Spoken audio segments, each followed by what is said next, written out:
ಜಗತ್ತಿನ ಶ್ರೇಷ್ಠ ಹಾಗೂ ಬುದ್ಧಿವಂತ ವಿಜ್ಞಾನಿಯಾಗಿರೋ ಆಲ್ಬರ್ಟ್ ಐನ್ಸ್ಟೈನ್ ಒಂದು ಸಲ ಒಂದು ಮಾತು ಹೇಳ್ತಾರೆ, the compound interest is the eighth wonder of the world, those who know it he earns it, those who doesn't it he pay it ಅಂತ. ಅಂದರೆ ಕಾಂಪೌಂಡ್ ಇಂಟ್ರೆಸ್ಟ್ ಅನ್ನೋದು ಜಗತ್ತಿನ 8ನೇ ಅದ್ಭುತ. ಇದ್ರ ಬಗ್ಗೆ ಯಾರು ತಿಳ್ಕೊಂಡಿರ್ತಾರೆ ಅವರು ಇದರಿಂದ ದುಡ್ಡು ಮಾಡ್ತಾರೆ, ಯಾರು ಇದ್ರ ಬಗ್ಗೆ ತಿಳ್ಕೊಂಡಿರಲ್ಲ ಅವರು ಇದಕ್ಕೆ ಪೇ ಮಾಡ್ತಾರೆ ಅಂತ ಇದರ ಅರ್ಥ.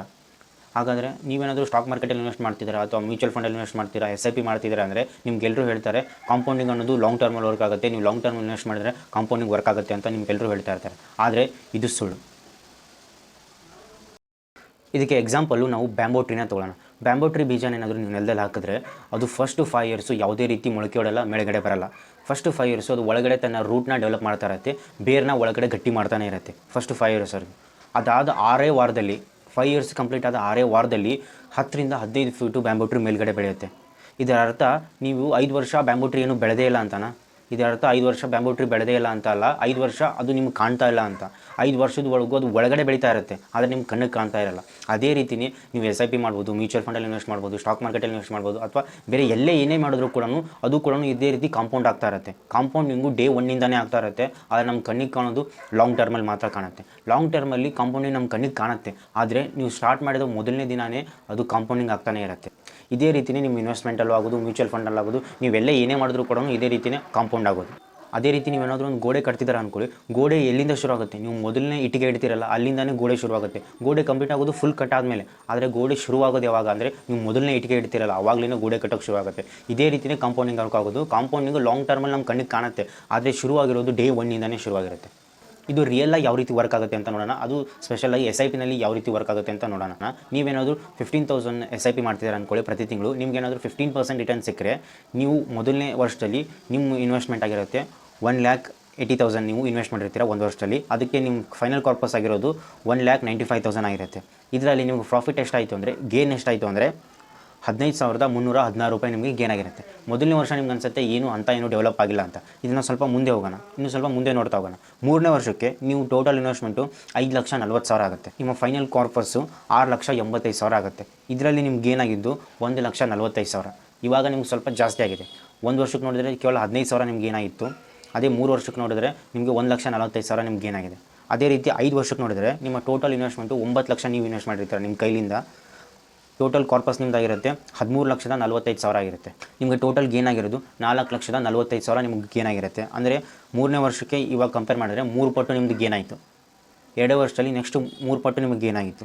ಅಂದರೆ ನಿಮ್ಮ ಪ್ರಾಫಿಟ್ಟು ಡಬಲ್ ಆಗ್ತಾಯಿದೆ. ಅದೇ ಏನಾದರೂ 10 ವರ್ಷಕ್ಕೆ ನೋಡಿದ್ರೆ ನಿಮ್ಮ ಟೋಟಲ್ ಇನ್ವೆಸ್ಟ್ಮೆಂಟು 18 ಲ್ಯಾಕ್ ಆಗಿರುತ್ತೆ, ನಿಮ್ಮ ಫೈನಲ್ ಕಾರ್ಪಸ್ಸು 41.8 ಲ್ಯಾಕ್ ಆಗಿರುತ್ತೆ. ಅಂದರೆ ಇದರಲ್ಲಿ ನಿಮ್ಗೆ ಗೇನ್ ಎಷ್ಟಾಯಿತು?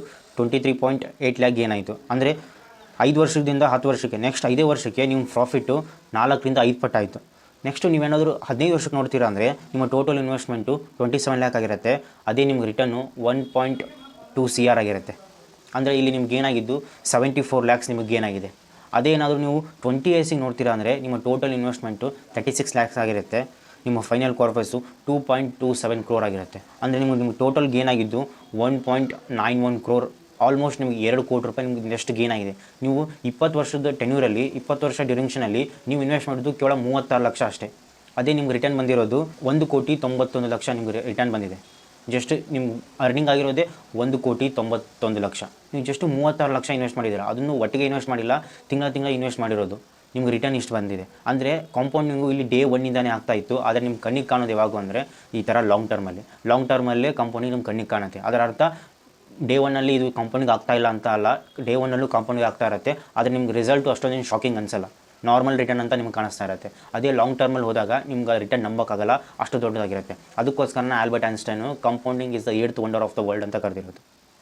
ಇದೇ ರೀತಿ ನೀವು ಬರೀ ಇದು ಸ್ಟಾಕ್ ಮಾರ್ಕೆಟಲ್ಲಿ ಮಾತ್ರ ಅಲ್ಲ, ಬರೀ ದುಡ್ಡಿನ ವಿಷಯದಲ್ಲಿ ಮಾತ್ರ ಅಲ್ಲ, ಪ್ರತಿಯೊಂದರಲ್ಲೂ ಇದೇ ರೀತಿ ಕಾಂಪೌಂಡ್ ಆಗ್ತಾ ಇರುತ್ತೆ. ನೀವು ಲಾಂಗ್ ಟರ್ಮಲ್ಲಿ ಒಂದೇ ವಿಷಯನ ಮಾಡ್ತಾ ಹೋದರೆ ಅಂದರೆ ಕಂಟಿನ್ಯೂಸ್ ಆಗಿ ಮಾಡ್ತಾ ಹೋದರೆ ನಿಮಗೆ ಕಾಂಪೌಂಡಿಂಗ್ 100% ವರ್ಕ್ ಆಗುತ್ತೆ. ನೀವೇನಾದರೂ ವೆಲ್ತ್ನ ಬಿಲ್ಡ್ ಮಾಡಬೇಕು ಅಂದರೆ ಈ 3 ಪಿಲ್ಲರ್ನ ಕರೆಕ್ಟಾಗಿ ಅರ್ಥ ಮಾಡ್ಕೋಬೇಕು. ಅದು ಯಾವುದು ಅಂದರೆ ಮೊದಲನೇ ಪಿಲ್ಲರೇ ಮನಿ ಅಂದರೆ ನೀವು ಎಷ್ಟು ದುಡ್ಡನ್ನ ಇನ್ವೆಸ್ಟ್ ಮಾಡ್ತೀರಾ ಅದನ್ನು ನಾವು ಮನಿ ಅಂತ ಕರಿತೀವಿ. ಸೆಕೆಂಡು ಟೈಮ್ ಅಂದರೆ ನೀವು ಎಷ್ಟು ವರ್ಷ ಇನ್ವೆಸ್ಟ್ ಮಾಡ್ತೀರಾ ಅದನ್ನು ಟೈಮ್ ಅಂತ ಕರಿತೀವಿ. ಇನ್ನೊಂದು ರಿಟರ್ನ್ ನಿಮಗೆ ಎಷ್ಟು ರಿಟರ್ನ್ ಸಿಗುತ್ತೆ, ನೀವು ಇನ್ವೆಸ್ಟ್ ಮಾಡಿರೋ ದುಡ್ಡಿಗೆ ಎಷ್ಟು ರಿಟರ್ನ್ ಸಿಗುತ್ತೆ, ಇದನ್ನು ರಿಟರ್ನ್ ಅಂತ ಕರಿತೀವಿ. ಮೊದಲನೇ ಎರಡು ನಮ್ಮ ಕೈಲಿದೆ, ಅಂದರೆ ಮನಿ ಮತ್ತು ಟೈಮ್ ಇವೆರಡು ನಮ್ಮ ಕೈಲಿದೆ. ಎಷ್ಟು ಇನ್ವೆಸ್ಟ್ ಮಾಡ್ತೀವಿ ಅನ್ನೋದು ನಮ್ಮ ಕೈಲಿದೆ, ಎಷ್ಟು ವರ್ಷ ಎಷ್ಟು ಲಾಂಗ್ ಟರ್ಮ್ವರೆಗೂ ಇನ್ವೆಸ್ಟ್ ಮಾಡ್ತೀವಿ ಅನ್ನೋದು ನಮ್ಮ ಕೈಲಿದೆ. ಆದರೆ ರಿಟರ್ನು ನಮ್ಮ ಕೈಲಿಲ್ಲ, ರಿಟರ್ನು ಮಾರ್ಕೆಟ್ ಕೈಲಿದೆ. ಅದಕ್ಕೋಸ್ಕರ ಏನು ಮಾಡಬೇಕು, ನಮ್ಗೆ ಗೊತ್ತಿಲ್ಲದೆ ಇರೋದನ್ನು, ನಮ್ಮ ಕೈಲಿ ಇಲ್ಲದೆ ಇರೋದನ್ನು ನಾವು ತಲೆ ಕೆಡಿಸ್ಕೊಳಕ್ಕೆ ಹೋಗಬಾರ್ದು. ನಾವು ಈ ಫೋಕಸ್ ಮಾಡಬೇಕಾಗಿರೋದು ಟೈಮ್, ಮನಿ ಇವೆರಡರ ಮೇಲೇ ನಾವು ಫೋಕಸ್ ಮಾಡಬೇಕು. ಇವೆರಡನ್ನೇ ನಾವು ಎಷ್ಟು ಜಾಸ್ತಿ ಆಗುತ್ತೋ ಅಷ್ಟು ಜಾಸ್ತಿ ಟೈಮ್ವರೆಗೂ ಇನ್ವೆಸ್ಟ್ ಮಾಡಬೇಕು, ಅಷ್ಟು ಜಾಸ್ತಿ ಅಮೌಂಟ್ನ ಇನ್ವೆಸ್ಟ್ ಮಾಡ್ತಾ ಹೋಗಬೇಕು. ಲಾಂಗ್ ಟರ್ಮಲ್ಲಿ ಕಂಪೌಂಡಿಂಗ್ ವರ್ಕ್ ಆಗೇ ಆಗುತ್ತೆ. ಐ ಹೋಪ್ ನಿಮ್ಗೆ ವಿಡಿಯೋ ಇಷ್ಟ ಆಗಿದೆ ಅನ್ಕೋತೀನಿ. Thanks for watching.